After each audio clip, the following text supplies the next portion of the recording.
Now let's go on an ocean voyage. A tide is a rise and fall of the ocean water. This happens about every 12 hours.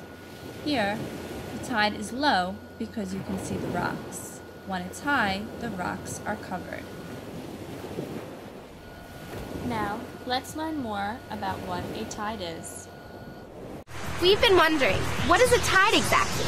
A tide is the regular rise and fall of the surface of the ocean due to the gravitational force of the sun and the moon on our Earth. We learned that gravity is a force that exists between all objects. And it makes objects fall to Earth. That's right, and the bigger the objects and the closer they are to one another, the stronger the gravitational attraction between them. The sun is much larger than the Earth and the moon, but a lot farther away from the Earth and the moon.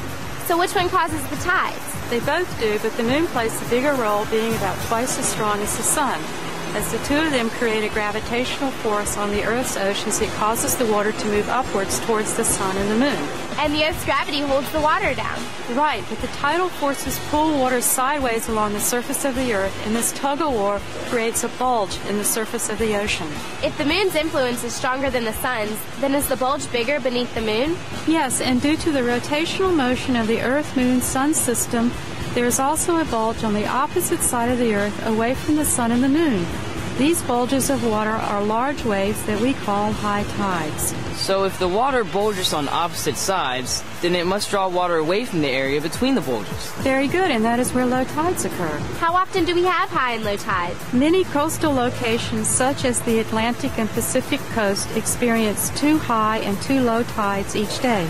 But some areas, such as the Gulf of Mexico, only have one of each. Do the tides in a particular place always occur at the same time? No, but the answer is a little bit complicated. On average, high tides occur every 12 hours and 24 minutes.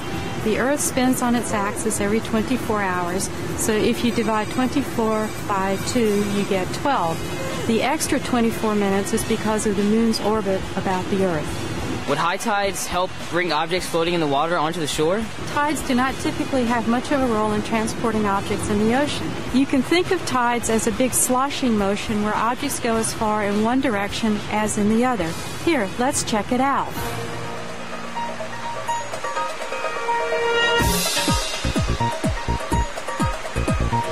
That was cool. But what about the waves? Jacob, can you get in the pool? Can I?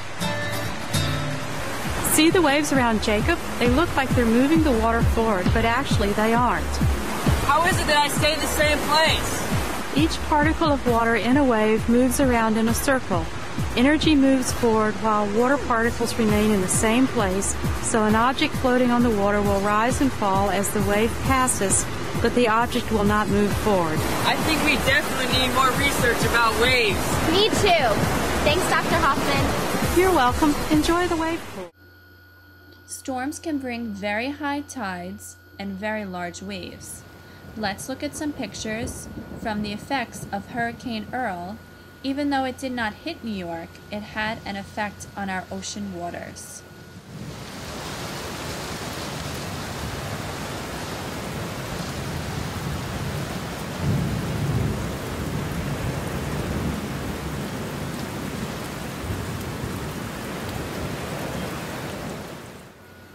Look at the effects of how high the tides were here.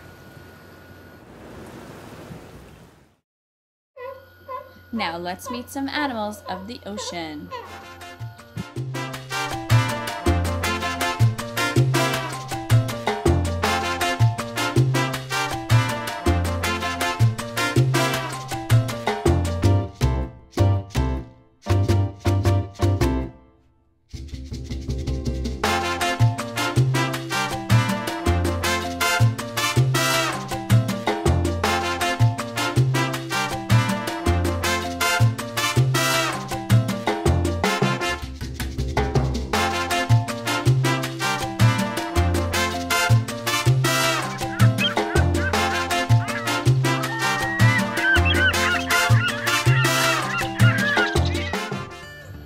Did you ever wonder what the ocean looked like in the wintertime?